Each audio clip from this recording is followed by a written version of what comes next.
Cleveland, episode 103. Hats off to Matt Stover. I imagine that would be a name that you probably remember pretty well from the 90s. Yeah. We've been known for our kickers with Matt Barr and Lou the Toe. Don Cockcroft and Matt Stover was one as well. And Derek Anderson. Derek Anderson, the Season of Dreams in 2007. But Ken Dworsnik and the, we'll call him Christmas Kringle. Ted Is that Plott. what it is? Okay. Yeah, Christmas I'll Kringle. take that. Drinking as much Christmas ale as you possibly can this holiday season. Yes. So, kind of like very voting good early and stuff. often. Yes. Question for you. Yeah. Have you done your shopping yet? I mean, have you done shopping at all or anything to that extent when it comes to Christmas for? We've done some. For your wife. We've done some. Or decorating. How about decorating? We've done, the tree is up. Not that it ever really wasn't, but the tree is up. And we had an issue with, so we have Halloween decorations, and then we have blow up turkey for Thanksgiving, and then we have the Christmas decorations. Yeah. And we had an issue where the lights weren't coming on for Thanksgiving. And I thought it was because it was cold out or whatever. I talked to an electrician I know. He gave me a couple things to check, and I figured out that one of our cords was bad. And I got it working the weekend after Thanksgiving, which was, I guess, last weekend. And because of the weather, haven't had a chance to put the blow up Christmas decorations yet. Maybe we'll get to that today. I don't know. So we've had green and red lights with a turkey in our yard. Oh, nice. Yeah. Well, like, the reason I bring this up, I had a kind of a strange situation. So we bought our Christmas tree this year. Sure. Not too long ago. I'm not going to say the store I bought it at. So purchased it. Nice looking tree. Go to the register, and the cashier, basically, we're having a conversation and all that. So, wow, this is really nice and all that. And towards the end, the cashier turns to me and says, "Are you putting this up yourself?" And I kind of took a step back. I said, "Well, no, I'm putting this in the living room." Okay. You.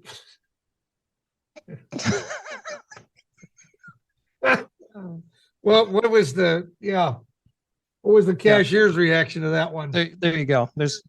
Yep. Classic. Well, in other news, yes, we don't talk sports here. That's not what we do here. We do have some sporting type things we'll have in our podcast today, but certainly some interesting things that happened over the weekend. We had Deshaun Watson playing, which we did talked about before. And I think he dressed up as Deshaun Kaiser, but we're going to talk about that for another day. There's a guy that used to play for our team who no longer is playing for a team, by the way, in breaking news. Baker Mayfield got released from the Carolina Panthers. So, not sure if you heard about that. That's kind of exciting. Fifth-year option. And more local stuff. On a positive note, hats off to some local Cleveland teams for winning a state championship in football.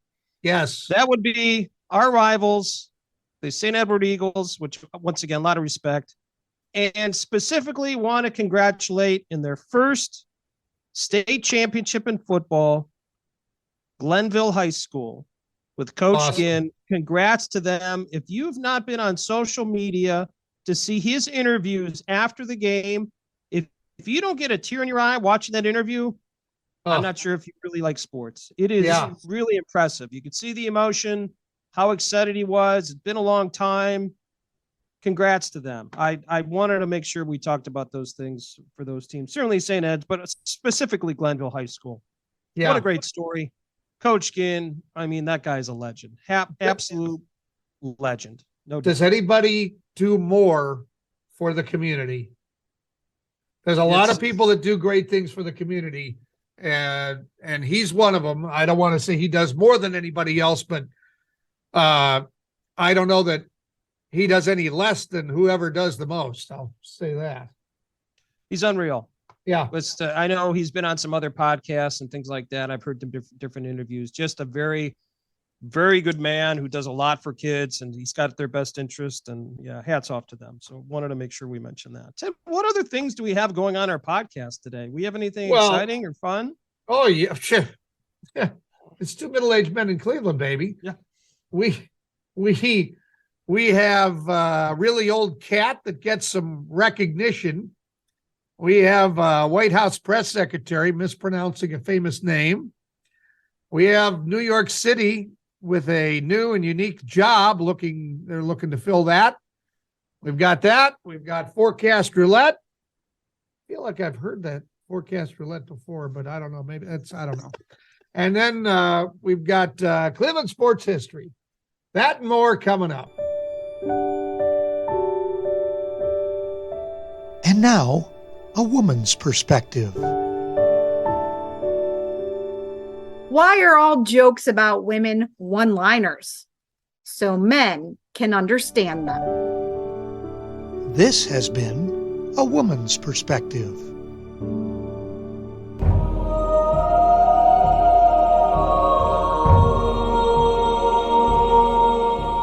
Overachiever segment. We are going to turn to the Guinness World Records. That's not a surprise. It has named a cat from England as the world's oldest living cat. Yeah.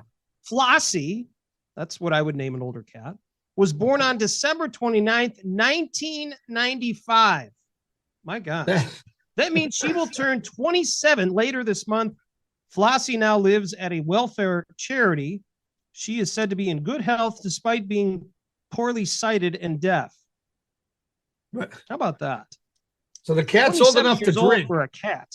I've never had cats, so I know they live a little bit longer at times than dogs. I know you guys have had cats. We've had cats. We don't have any cats that have lived that long, I'll tell you that. No. I'm not sure I could deal with that. No. That's well, good for that cat. I mean, but yeah. Wow, 27. Now, how do they figure that? Is that, do you do times 7? Is that what it is in people years? That is, yes. That's what. Yeah. So this cat's like 140 years old. 154 to be exact, or will be. Extreme geriatric is where. Yeah. Other than it can't see or hear, it's doing great. So, I don't know, but an online, what? No, hey, no wonder it's lived so long. It can't see or hear. I mean, what? Sometimes nobody not going to be bothered by anybody, right? No, absolutely not. Put the food in front of it, stroke its back, and it just figures it's doing well. All right. Absolutely. Well, good job, Flossie, and happy birthday coming up here soon. Hey, an online illusionist, Zach King, has also earned a Guinness World Record. The video that he made, titled "Zach King's Magic Broomstick," has reached 2.2 billion views. Wow. That's a lot of views. The video was originally posted in December of 2019 and gives the illusion of him flying on a broomstick a la Harry Potter. King says this video actually required less planning than many of his others.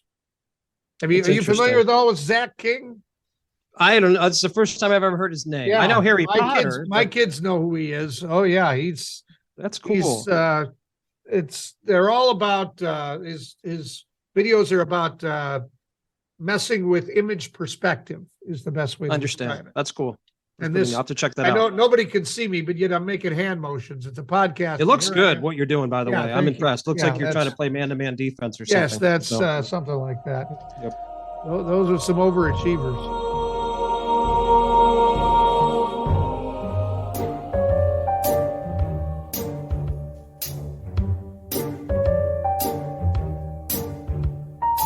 Ted, we're out and about Northeast Ohio, taking in restaurants and bars as much as I possibly can.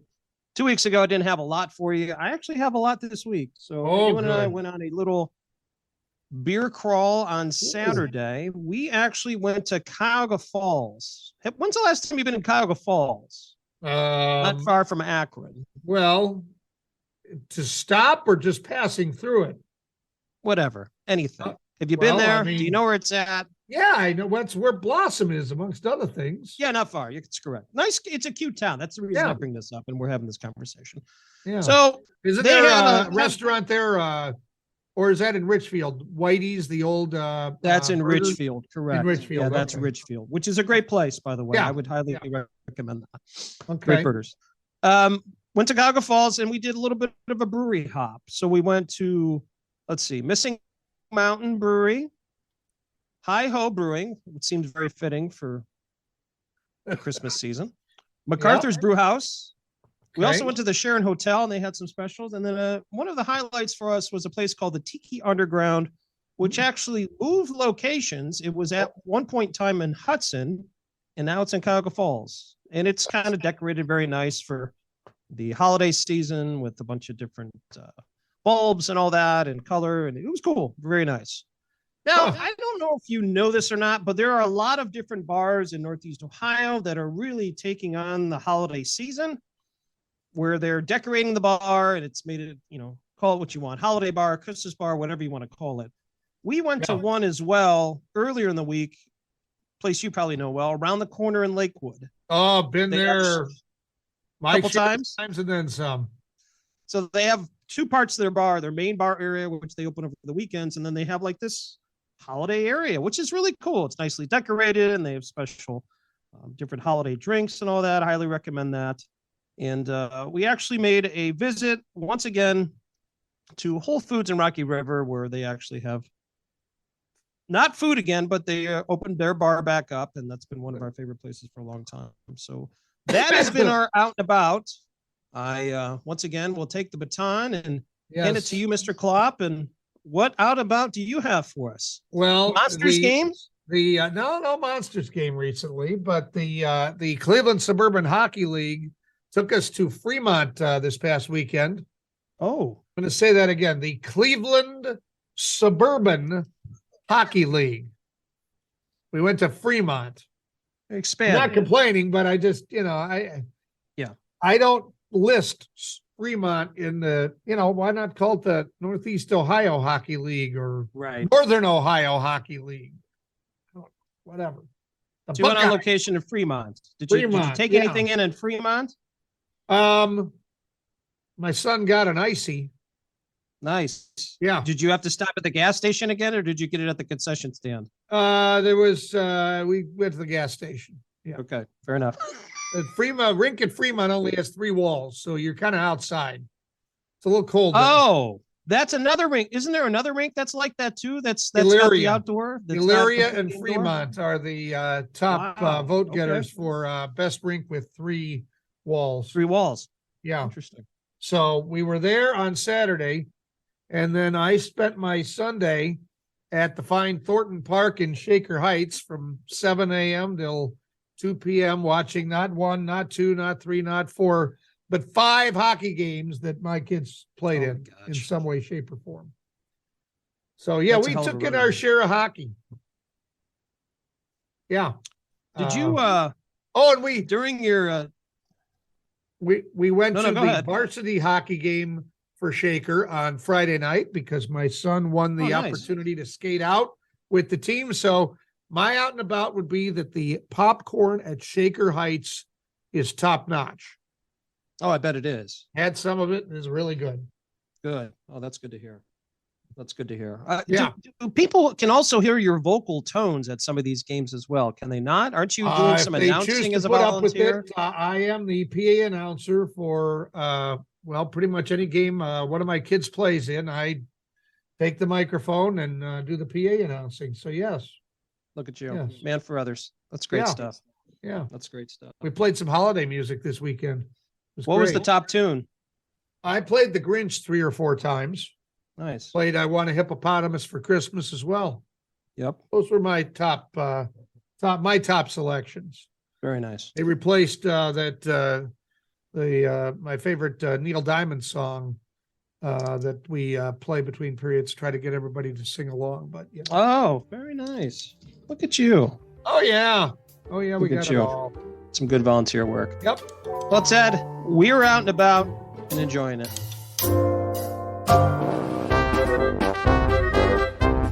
Misspeak of the week now, White House Press Secretary Karine Jean-Pierre addressed members of the media at a recent briefing attempting to talk about President Biden meeting with some members, or rather some winners of the Nobel Prize. The Nobel Prize. That, however, is not what she said. Today, President Biden met with 3 U.S. winners of the 2022 Nobel Prize. Dr. Caroline Bertozzi, who won the Nobel Prize in Chemistry. Dr. John Clauser, who won the Nobel Prize in Physics. And Dr. Douglas Diamond, who won the Nobel Prize in Economic Sciences. A Nobel Prize. Noble. That's, we've had Joe Biden on here probably more than his share of times. My goodness. How can you be the White House press secretary and not know how to say that? It's a great question. A little homework involved, I guess, Homework not done. Homework not done. That is the Misspeak of the Week.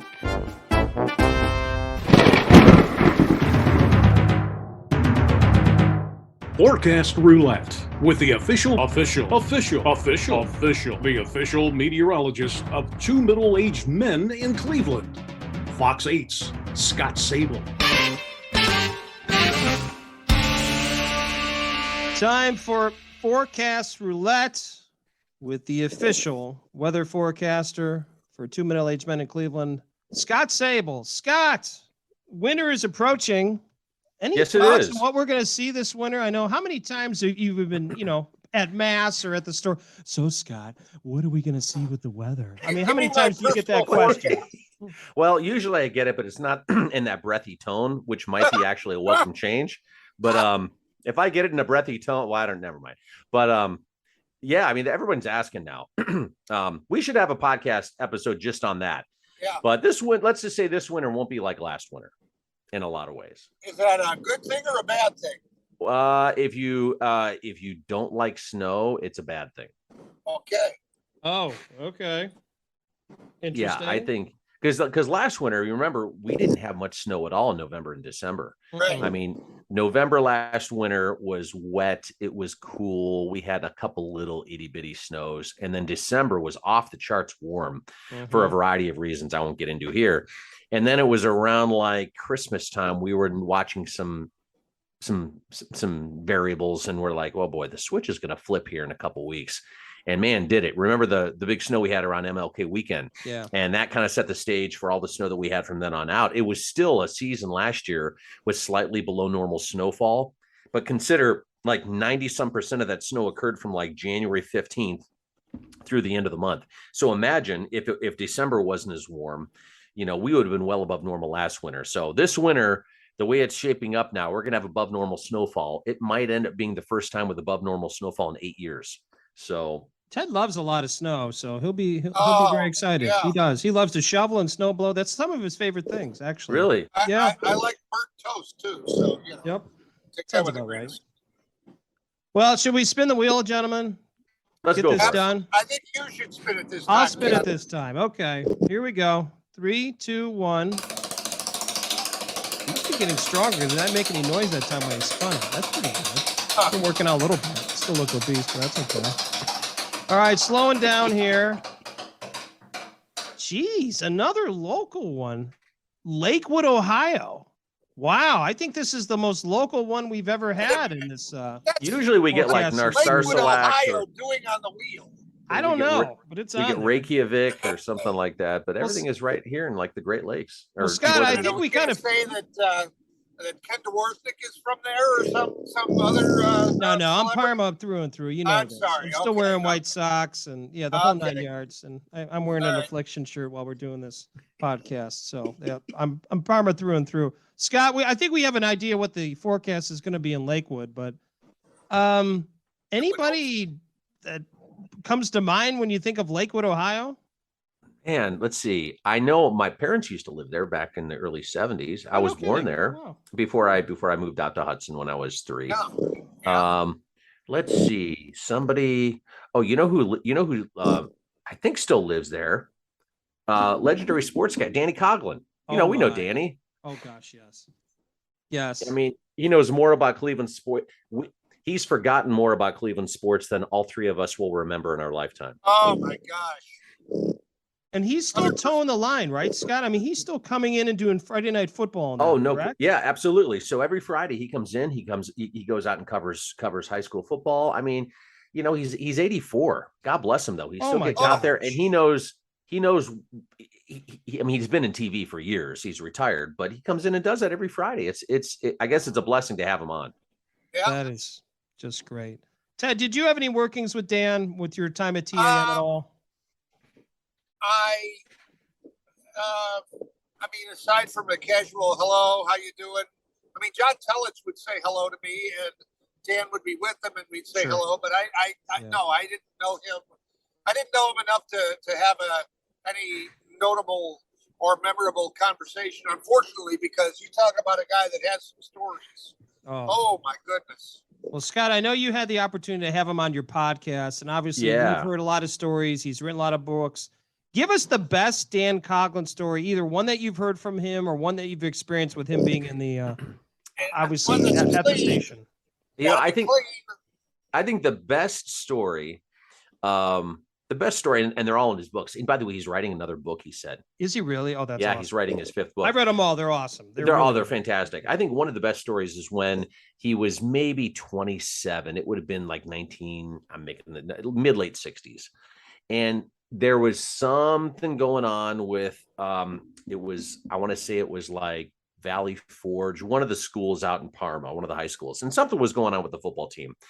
And so he was working for the Plain Dealer at the time, or the Cleveland Press, I forget. And they had the idea of him kind of infiltrating the football team. So he writes it in his book that the way he writes is so great. He's talking about how he pulls into the parking lot and he puts his cigarette out, and he goes, I haven't run in a long time since I was in the way he writes. Anyway, he's 27. He gets dressed up and he's this walk-on, somebody who just moved to the school, and poses as a high school student with the football team. And he said it was it didn't take him very long to figure out that this guy just didn't belong. Now, the high school coach knew, I believe he knew, but the players didn't. But that story, and when he was finally found out that he's no athletic ability for football, especially with these kids. And I don't remember, but the way he told the story, the way he had to info, I mean, imagine doing that now. No, you couldn't do it. No, you couldn't do it. There's just no way. But the way that he tells that story is just absolutely fantastic. And he tells the story now as if it happened yesterday. And that's what's so special about Danny. But he has so many great stories. He's covered Olympics. He's covered Formula One. He said the newspapers had so much money to play with, they could go anywhere around the world. He'd go to Monaco, he'd go to France, he'd go all over the world. And he has a great relationship with Doug Deacon.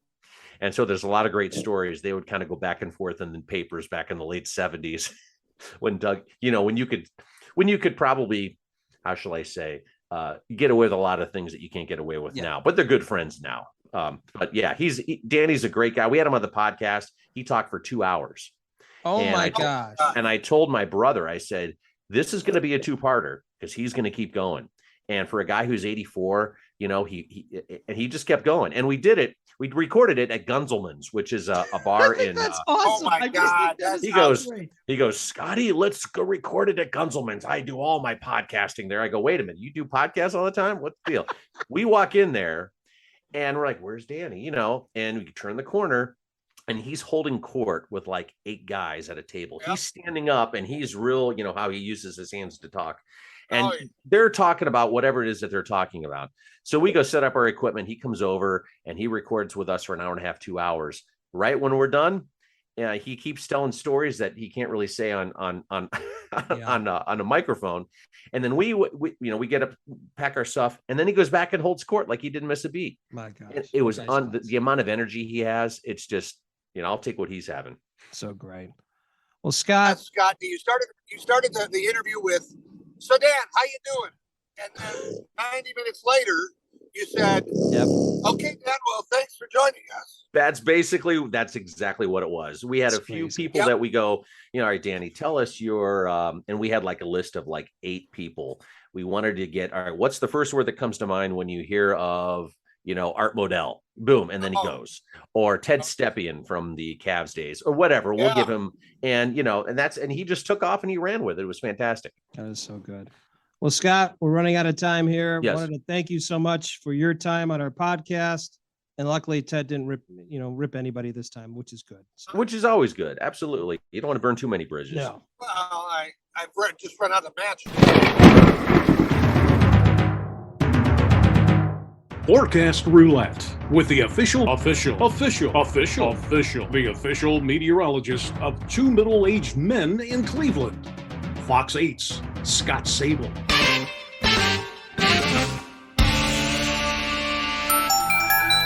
Ted, we have good news for a North Carolina woman. Brenda Hernandez gave birth to a baby boy last month, and later in the day, she won 100 grand in that day's Powerball drawing. Wow. She takes home $65,015 after taxes, and says a large part of that will go to paying for her house. So good for her. That's really cool. What a day. I don't think she'll ever forget that day. Yeah, that's hitting the jackpot, huh? Yeah. Baby boy and 65 grand. That's not too bad. Yeah. That right there, that's a really good example of 35% going to Uncle Sam. That's boy.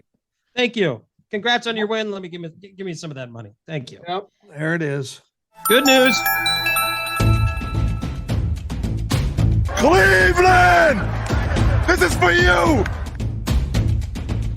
Time for Cleveland sports history. We bring on a historian, Dusty Sloan. Dusty, a very interesting one that I think has a lot of emotions, and people like to talk about this.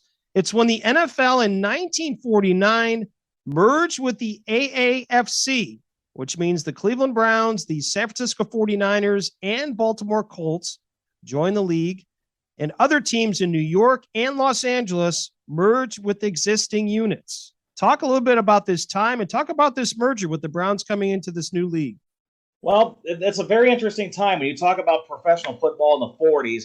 Obviously, it wasn't the big-time deal that it is now. College football was the bigger deal back then.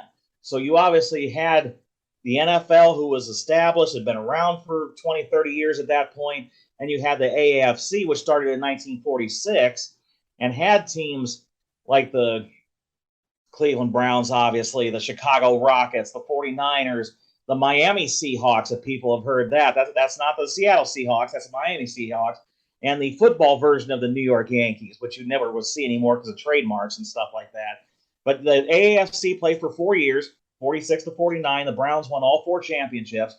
And then obviously the NFL looking to expand its footprint and try to get past college football as the best game in town, brought in the Browns and the 49ers and the Colts, and obviously became a bigger team. Now, obviously, with these alternative leagues that you see now, with the second coming of the USFL, the XFL coming back for a third time, you're just not going to see that type of merger situation. But back then, when it wasn't when the leagues weren't as popular, say, you did things like that to try to get into the NFL and try to make that money. Well, Dusty, one thing I think people kind of don't really think about, and many people from that time that watched them play and were very big fans of them in the 50s and 60s. Once again, I'd like to, set home to a lot of people. The Browns were really good at that time. I mean, they had a really good team and played really well. I mean, and you mentioned that they won those championships from 46 to 49, but how good coming into that first year, give us a reminder, how good was that team going into 1949 to the 1950 year? Well, the fact that they were good, first of all, when you had Hall of Famers like Otto Graham and people like that, but they also were the leaders in integration in professional football of bringing African-American players on and Hall of Fame African-American players on. So you had the fact that Paul Brown was a great coach. You had Otto Graham, who was a great quarterback. They took great players from wherever you could find them, and they didn't care what their skin color or background was.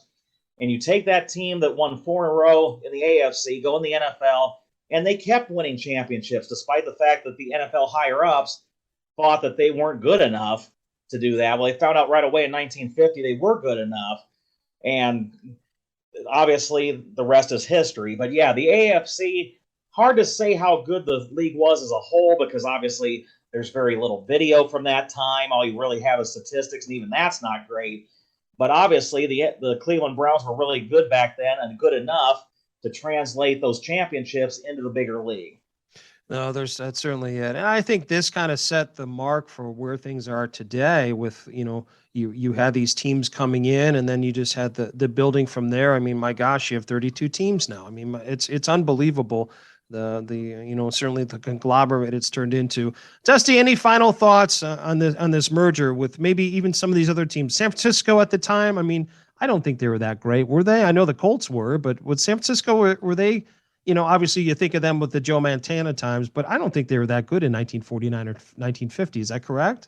No, they struggled a lot when they first got in the NFL. They were really good in the AFC. They were, looking at this, they had the second best cumulative winning percentage in that league behind the Browns. So they were really good in 46 to 49. But yeah, until they would make the occasional playoff appearance after that. But you're right, up until the fact they got Bill Walsh and Joe Montana, for about 3 decades, they did a lot more losing than winning. Yeah, well, unfortunately, we knew that for a little while. Hopefully that could change for us as well.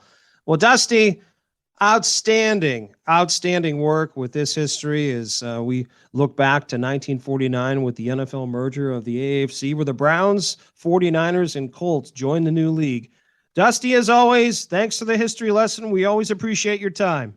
Always look forward to it, Ken. Thanks. Cleveland! This is for you! The most trusted name in journalism, Klopp's Clips.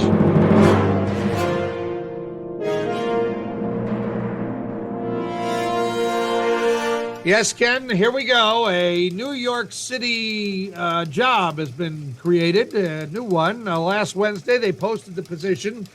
They're looking for a director of rodent migration. The so-called rat czar is going to try to slow down the recent increase in the city's rat population. This is a legitimate job posting. Now I'm going to read the job post. Do you have what it takes to do the impossible? A vehemence for vermin, a background in urban planning, project management, or government. And most importantly, the drive, determination, and killer instinct needed to fight the real enemy, New York City's relentless rat population. If so, your dream job awaits, New York City's Director of Rodent Migration. That's the job post. The role will pay between 120 and 170 grand a year. And successful candidates will need to be New York City residents with a bachelor's degree, at least 5 years of relevant experience, and, quote, a swashbuckling attitude, crafty humor, and a general aura of badassery. That's what I need. Yeah. That's what I need to bring to the table. General badassery. Badassery, yeah. Wow. Yeah. So. Well, get your apparently applications the rat population is a problem there. It is. I know it's a little tongue-in-cheek, but they say that's the biggest problem in that city. I guess all those dead bodies don't count for much. Anyhow, Georgia's Rockdale County Sheriff's Office posted its current most wanted list on its Facebook page, and they received a response from Christopher Spaulding. His name was not on the list, and his post read, "How about me?" The department replied on Facebook, "You are correct. You have 2 warrants. We are on the way." Later that same day, the department posted a picture of Mr. Spaulding in handcuffs after his arrest on 2 warrants for felony violation of probation. How about me? Yep. We missed you. Yep. Oh, Not my God. anymore. Well, at least he's honest. Yeah. A Colombian judge has been suspended for 3 months, Judge Vivian Polania was holding a hearing via Zoom. Her camera was on and showed her appearing to be half naked while lounging in bed and taking a drag from a cigarette.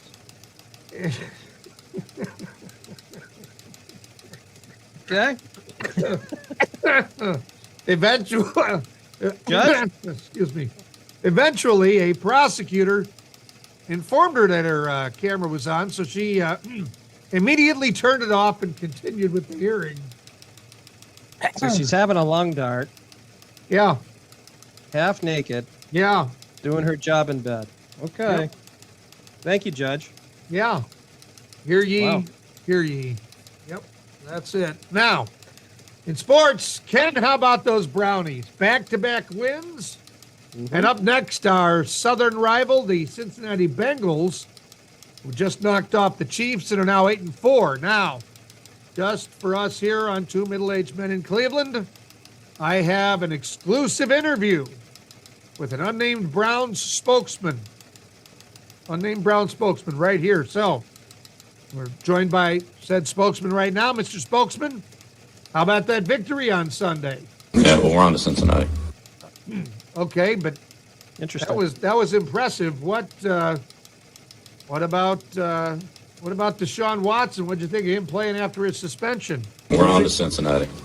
Well, the defense scored twice, and you ran a punt back as well. We're on to Cincinnati. It's nothing about the past, nothing about the future. It's right now we're preparing for Cincinnati. Okay. Do you think Deshaun Watson is getting more comfortable playing again after his suspension? We're getting ready for Cincinnati. I'm not sure, Ken. Here, Mr. Spokesman, any word on injuries coming out of the Houston game? We're getting ready for Cincinnati. That's what we're doing. Apparently, that's what we're doing. Okay. On to Cincinnati. On to Cincinnati. I'm Ted Klopp. That's news to me.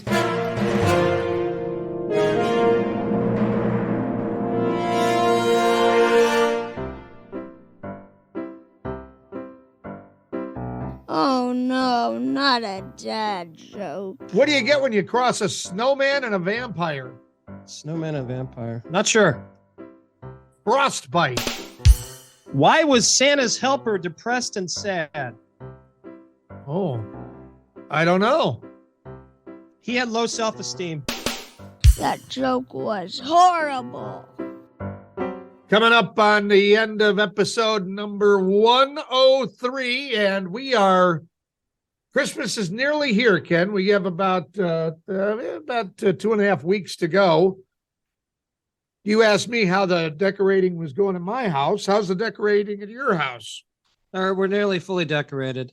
We just got to put the ornaments on the tree, which we'll be doing here very soon. So very exciting. We do have in addition, that's been a big fan of our street.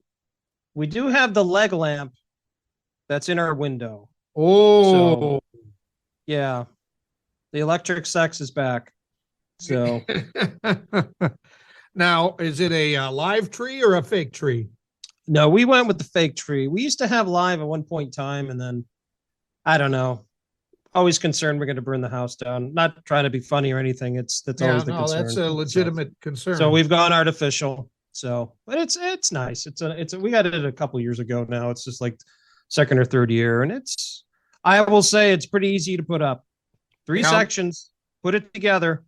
Lights are already on the tree. Boom, plug it in. You're done. So that part is nice. What about outside? Any decorations outside? We tried to look at a few things. We have some uplights. Uplights are basically spotlights that go in the air. That's what an uplight is. That we put on our tree. So I think we're going to work on that. That's in progress. So hopefully we can have it done before Christmas. I know you guys kind of go all out. We have to work on that. Yep. As I was saying earlier, we got to work on that. I grabbed the stuff. We have an area that we kind of store some of that stuff here at the office. I put it in my car the other day. One of my coworkers saw me and said, "Have fun with your blow-ups this weekend." I don't know. That's nice. It's nice. That's not what I was looking for, but No. that's And one other thing I wanted to bring up, we talked about this before. So I don't know how you guys do TV and all that kind of stuff. Do you guys have a DVR? We You have do. a DVR at your place. So we have one. We don't use it, to be honest with you. Most of the time, we just watch the shows we're watching and all that fun stuff and enjoy that. But I wanted to see, are there some shows on your DVR that maybe are a little bit different or anything like that? Oh yeah, we'll have to. Yeah. You got some? Well, I have one show that I will say that's kind of a guilty pleasure, and it's almost embarrassing that I say this, but it's a show called 90 Day Fiancé. Have you heard about this show? It's pretty interesting. Well, now they have another version of this. It's called The Single Life, where they basically have these same people, which surprisingly, by the way, their marriages didn't work out. No. What a surprise. And now they're single and out dating again. And that's the show. So wow. you and I have been watching that recently, but I was just thinking the other See day that because coming I had from 10 feet away. I had a couple of conversations with some friends and I'm like, hey, you guys, are there any interesting stuff that you guys, record or anything like that? And I wanted to kind of throw it to you to see if you have any interesting stuff that you record on your DVR or you and Erica watch together or anything like that. You got any? Well, any good stuff? So full disclosure, because we live in a side by side with my in-laws, we share the DVR. Okay. And so it is always interesting. I will say this, the volume, I don't know if old people do this or what. My in-laws are in their early 70s. The volume of political news shows that gets recorded on a daily basis is staggering. I get all the news I need long before I turn on a television. So if I turn on a TV, I want to be entertained. And aside from, if somebody makes a mistake or something like that, or there's some nonsense, do I care what we're doing about gas prices? Yeah, I care, but I don't, I already know, I don't need a half hour of analysis on that kind of thing. So we have a lot of political shows. I think we should do a segment on this. What do you think? What's on my DVR? Yeah. What are we watching? People can reach out to us and let us know if they got some stuff that they have on their DVR. But I think between family members and friends and all that, I think we probably could put together a pretty good list of maybe some odd or strange shows that people record. No doubt. Well, I know. It's a nice short movie. The movie Saving Private Ryan was recorded twice in HD on our PVR. Once wasn't enough. You had to get it twice. Oh my gosh. Double. Yeah. Speaking of an entertaining movie, boy, you want to. It is a great movie, but yeah, that's not what you want to minute, watch 50 times. Yeah. Yeah. I mean, that dramatic scene about 2.5 hours in really had me rolling. I'll tell you that. Yeah. Do you do a clean out of the DVR or do you just kind of leave it on there? Oh, my wife does a clean out periodically. Okay. Yeah. She'll say, what is this? This is out. Gotcha. Is there a show that you and last question? Is there a show you right and Eric now we're into, and oh boy, she'll laugh. We're into The Unexplained, which is a show on the History Channel by William Shatner. He's the host, and it's different. It's kind of like when we were growing up. Do you remember the show In Search Of, narrated by Leonard Nimoy? I do actually. Yes. Okay, it's kind of like that. It's like UFOs. And the front end and the back end of the show are always the same. He asks like 3 or 4 questions, and then he, UFOs, are there aliens?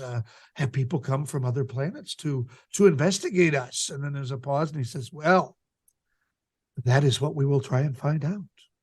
And he is a tremendous narrator. I love listening to him narrate. Yeah. But it's to the point where we chuckle about it. And then that's funny. At the end of the show, there's no conclusive evidence to whatever they've given you a bunch of information, but there's no definitive conclusion on whatever they've spent the last hour giving you information on. And so he says, so aliens coming to Earth? Not sure, but for the moment, that topic will remain unexplained. And he has a different facial expression each time and a different inflection. And so it's now to the point where, like, my wife will say, why did our number one son do this? And I said, well, you don't know and I don't know, which means that this is unexplained. And if you think she gets annoyed, you're 100% right. Oh, no, I can only imagine. Yep. Well, Ted, that'll be one of our new segments. What's on your DVR? I guess. What am I watching? What am I watching? Great stuff. Certainly enjoyed our podcast today. Special thanks to Mr. Sable, our official weatherman for Two Middle-Aged Men in Cleveland, Mr. Sloan as well, for bringing us some insight and some Cleveland sports history. And until we have one more show for the end of the year, which will be right around Christmas, and then we'll be kicking off 2023, which, by the way, we'll be back with more craziness, more foolishness, of course, for the 2023 year. Until that time, Ted, once again, have a great couple weeks. We'll talk soon. And to all our listeners, thank you. And we're just Two Middle-Aged Men in Cleveland. Two Middle-Aged Men in Cleveland is sponsored by Westminster AV, custom audio-visual packages for all occasions. We're getting ready for Cincinnati. That's what we're doing.